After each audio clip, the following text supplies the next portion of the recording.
Hello students, today we are going to talk about a new topic, free fall, from chapter gravitation. When an object falls towards the earth's surface due to the gravitational pull of earth, it is said to be in free fall. As we have observed, then when an object is thrown up, its velocity decreases and becomes zero at the maximum height, and after that, that object falls back towards the earth's surface, and during that time its velocity increases. So when this object is falling towards the earth's surface, it is due to the gravitational pull of earth, and then object is said to be in free fall. As I said, that as the object is freely falling towards the earth's surface, its velocity is increasing. Increasing velocity means it has acceleration. So we introduce another new term which is known as acceleration due to gravity. It means it is the acceleration produced in a freely falling body due to the gravitational pull of the earth.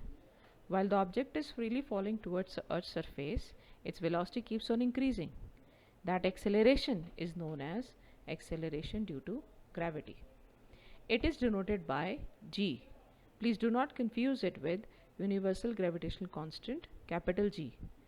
And its unit is meter per second square, same as acceleration, which we have done in chapter motion and force and laws of motion. Now I want to find out a mathematical expression for acceleration due to gravity.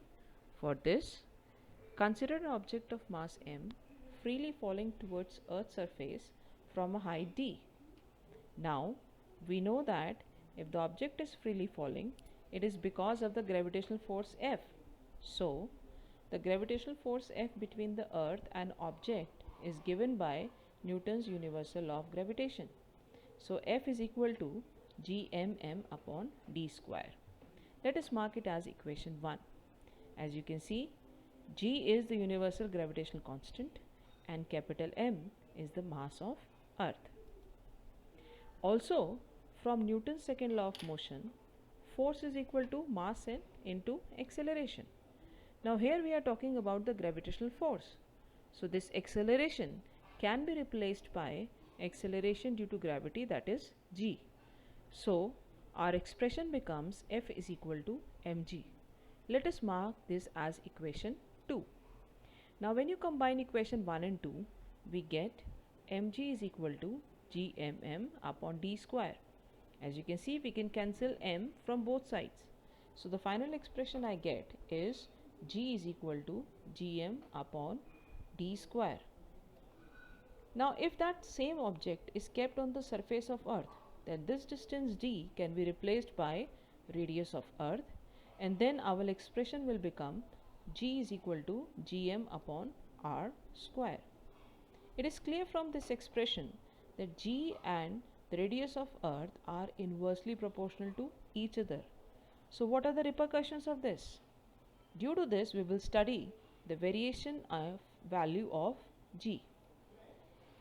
Now earth is not a perfect sphere. It is oval in shape. So its radius is more at equator than at poles.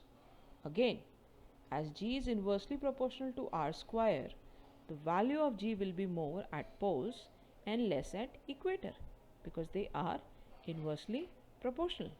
If r value is more, then the value of g will decrease. If the value of r is less, then the value of g will increase. Also, as we go above the earth's surface, the value of g decreases as r increases.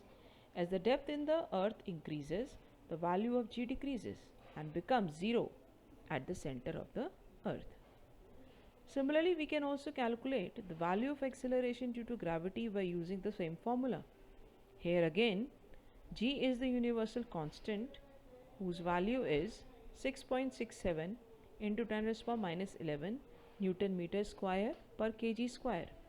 Also, m is the mass of earth, whose value is 6 into 10 raised to power 24 kg. R is the radius of earth, which is again 6.4 into 10 raised to power 6 meter. Now putting all these values in equation 1, we get the value of g to be 9.8 meter per second square. This means that if an object is dropped freely, it falls down with an acceleration of 9.8 meter per second square. As we are quite aware, when object falls, its velocity increases. Similarly, if an object is thrown vertically upwards, it undergoes a retardation of 9.8 meter per second square, because when you throw an object upward, its velocity decreases. So, now the acceleration due to gravity does not depend upon mass of the body. To prove this, look at this expression.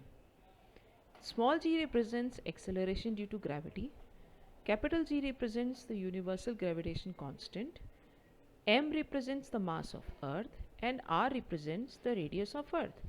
Nowhere in this expression is the mass m of the body. That means the value of acceleration due to gravity depends on the mass of Earth and radius of Earth. G is a universal constant, but does not depend on the mass of the body. All bodies when free will fall towards the center of Earth with the same acceleration, whatever be their masses. Now this is an important conclusion.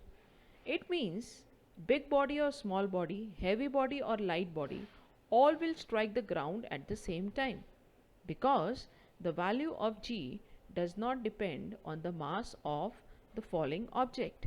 This is a very important conclusion from this expression, g is equal to gm upon r square. If the objects are allowed to fall from the same height, whatever is their weight or mass or size, they will strike the ground at the same time.